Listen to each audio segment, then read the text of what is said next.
Emergency services.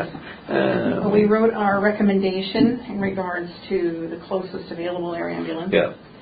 And which is in line with the standing orders in the county, the protocols. Lang Johnson, in cooperation with some of the other chiefs, I understood because I met with the chief over the city. What's his name? Not coming to me right now. I met with him. Right. Landis. Oh, yes, Bill Landis. And they were going to have the 911 board, which Lang Johnson was taking the lead on that, to come up with the guidelines from 911 because they have their own 911 board. And I said, okay, well, I got in my email their recommendation, and their recommendation is that the first call would be the closest. However, they were going to allow any jurisdiction to pretty much opt out. And I said, not acceptable. Now, I've not notified him of this, but when I read that, I said, you can be kidding me. You can't let anybody opt out, because then everybody's going to say, well, I want to call who I want to, which that is that they're capitulating to Chief Hoke, because that's what he wants to do. He just wants to call who he wants. So I spent several hours online. He has the authority to do that. If a patient well, he went to his board. No, I know, but if a patient specifically asks for somebody, he has the authority to overrule that request, or the doctor, because you were mentioning the doctor has the ability. They're supposed to go by the county protocols for EMS. They're supposed to. Well, and in addition to that, somebody needs to acquiesce to the medical. Well, the supervisor, the medical. The state has set this up to where the counties have their EMS boards. The counties require that all of these agencies and departments have a physician advisor that writes those protocols, that tells them how they're going to do all this. Which has been done. Which has been done. And Chief Hoke out here, like, the lone Indian chief or whatever is trying to do out there, is telling his board that mercy is the one he wants. So he got his board to pass some kind of a resolution. However, that is totally contrary to EMS protocols everywhere. I have spent hours online, I spent most of the night doing this actually, researching other states, other jurisdictions, districts, municipalities. There are some who have conglomerated all of it, like in the metro areas where they have like 9 ambulance services and 3 helicopter services. They have aggregated into a single EMS protocol system, which is like in Multnomah County.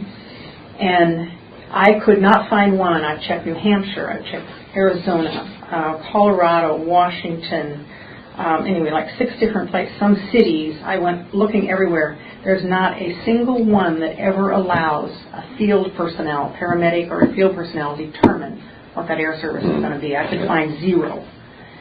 And I even copied off some of the stuff. And Bend has 2 air ambulance services within Deschutes County. They have 2. And they don't even let the field personnel determine. When a call is made, the call is made from the field, and 911 determines who's going to be called.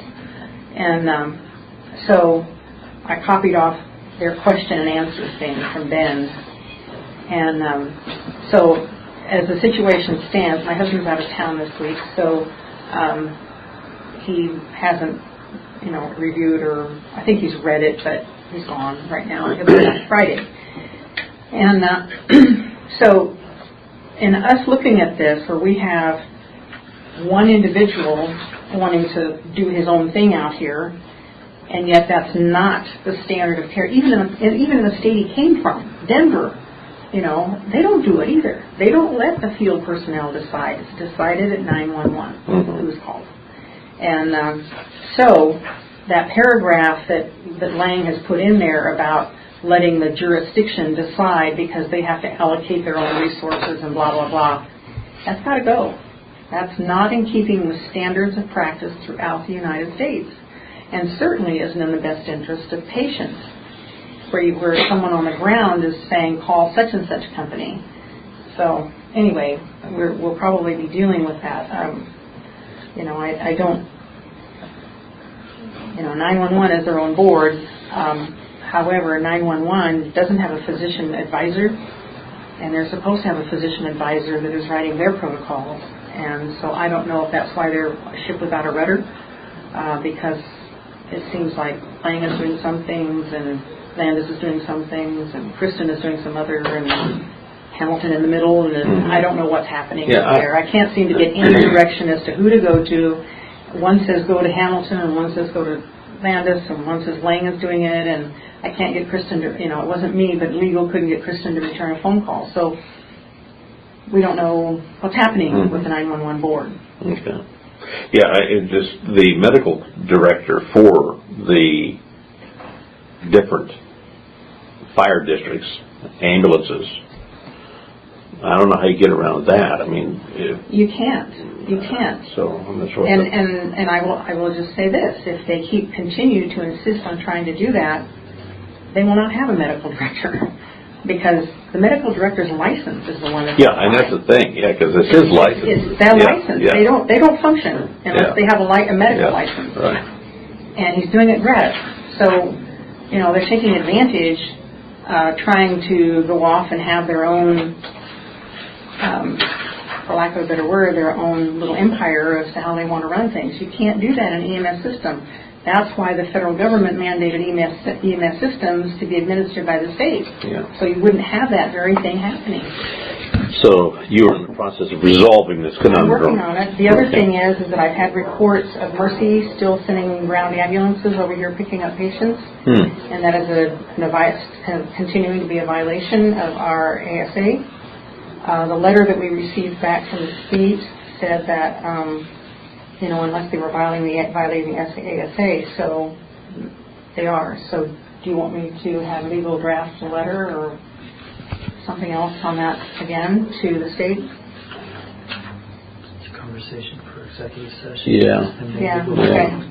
Pending litigation. I mean, we need to make some kind of response, yes, no, or different. But I mean, whether that would be best in executive session. Continue, but we need substantial evidence. It can't be anecdotal stuff. Yeah. Well, the thing is that they won't give me information.